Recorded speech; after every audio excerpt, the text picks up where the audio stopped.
నమస్కారం. నంద్యాల జిల్లా ఎస్పీ శ్రీ సునీల్ చరణ్ గారి ఆదేశాల మేరకు, అలాగే అడిషనల్ ఎస్పీ యుగంధర్ బాబు గారి ఆదేశాల మేరకు నంద్యాల జిల్లా వ్యాప్తంగా నేర నియంత్రణలో భాగంగా అందరి రౌడీ షీటర్లు సస్పెక్టుల పైన నిఘా పెట్టడం జరుగుతుంది. అలా నిఘా పెట్టగా సిరివెల లిమిట్స్లోని బోయిలకుంట్లలో ఒక రౌడీ షీటర్ జింకల మద్దిలేటి అనే పర్సన్ పైన మనం నిఘా పెట్టినప్పుడు ఇతను గాంజా బిజినెస్ చేస్తున్నట్టు, ఇతనికి ఒక సామర్లకోట నుంచి ఒక వ్యక్తి వచ్చి గాంజా అమ్ముతున్నట్టుగా మనకి ఇన్ఫర్మేషన్ రావడం జరిగింది నిన్న evening. SI Jayappa currently Sirivella police station లిమిట్స్కి ఇన్ఛార్జిగా ఉన్నారు.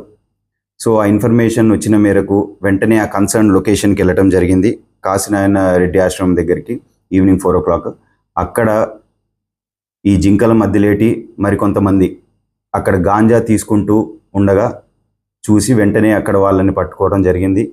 తర్వాత అరెస్ట్ చేసి వాళ్ళని తీసుకొచ్చి ఇంట్రాగేషన్ చేయడం కూడా జరిగింది. ఇంట్రాగేషన్లో మాకు తెలిసిన నిజాలు ఏమంటే, ఇందులోని A1 జింకల మద్దిలేటి అనే వ్యక్తి ఇంతకుముందు ఒరిస్సాకి వలస వెళ్ళటం జరిగింది అక్కడ పనులకి అని చెప్పేసి. అక్కడ ఇతను కొద్దిగా కాంటాక్ట్స్ డెవలప్ చేసుకున్నాడు ఈ గాంజా రిలేటెడ్గా. అలాగే ఈ కేసులో ఉన్న A2 కొండూరు శ్రీనివాస్, ఇతను సామర్లకోట వ్యక్తి. ఇతను కూడా గాంజా బేసికల్లీ ఆ ఒరిస్సా నుంచి తెచ్చుకుంటాడు. ఆ ఒరిస్సాలోనే A1 A2కి ఇద్దరికి పరిచయం ఏర్పడింది. తర్వాత లాస్ట్ 1 year నుంచి ఇతను ఈ A1 జింకల మద్దిలేటి నంద్యాలలో ఉండటం జరుగుతుంది.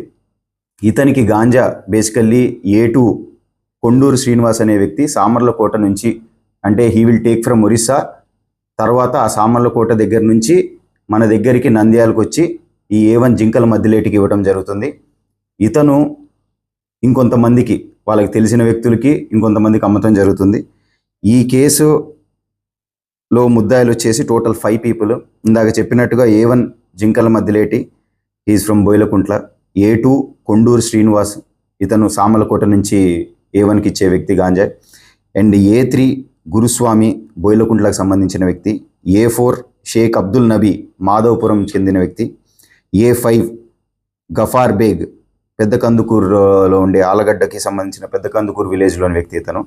వీళ్ళందరూ కూడా అక్కడ గాంజా తీసుకుంటగా పట్టుకుని వీళ్ళపైన కేసు నమోదు చేయడం జరిగింది.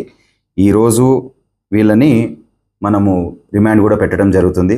అయితే ప్రీవియస్ క్రిమినల్ హిస్టరీ వెరిఫై చేసినప్పుడు A1 పైన ఇంతకుముందు దాదాపుగా ఒక 4 cases దాకా ఉన్నాయి. ఒకటి కృష్ణా జిల్లాలోని అవనిగడ్డ పిఎస్లో, ఢిల్లీలో, అలాగే నంద్యాలలో ఉన్న మహానంది పోలీస్ స్టేషన్ లిమిట్స్లో మరియు నంద్యాల తాలూకా లిమిట్స్లో ఇతని పైన ఆల్రెడీ గాంజా కేసెస్ కూడా నమోదు చేయడం జరిగింది. సో ప్రజలందరికీ పోలీసు వారి విజ్ఞప్తి, ఎవరైనా సరే ఈ గాంజాకి సంబంధించిన వాటిల్లో ఇన్వాల్వ్ అయితే మాత్రం ఖచ్చితంగా వాళ్ళపైన కఠిన చర్యలు తీసుకుంటాము అండ్ మిమ్మల్ని జైలు పంపించడం జరుగుతుంది. అలాగే ఏదన్నా లా అండ్ ఆర్డర్ ఇష్యూస్కి కానీ ఎవరైనా ప్రాబ్లం క్రియేట్ చేస్తే వాళ్ళపైన అయితే చాలా స్ట్రిక్ట్ యాక్షన్ ఉంటుంది. All rowdy sheets and suspects మీద నిఘా పెట్టడం జరుగుతుంది. ఎవరైనా అసాంఘిక కార్యకలాపానికి కనుక ఏమన్నా ఇష్యూ చేస్తే ఖచ్చితంగా మీపైన యాక్షన్ తీసుకుంటాం.